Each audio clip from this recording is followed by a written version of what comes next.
وهذه الأنفاق كانت امتدادها أكثر من كيلوين إلى كيلو ونص.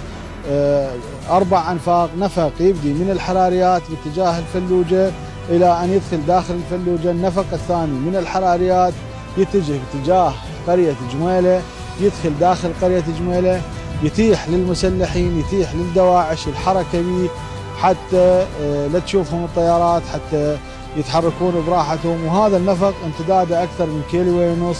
عثرنا على أسلحتهم ومعداتهم وموادهم التفجيرية، ومتخذين بيوت الناس مقرات لهم. ولما وصلت القوات إلى مشارف المدينة ولاذوا بالفرار، تم تفجير الوكر مالتهم، بيت الناس فجروه وانهزموا من عنده.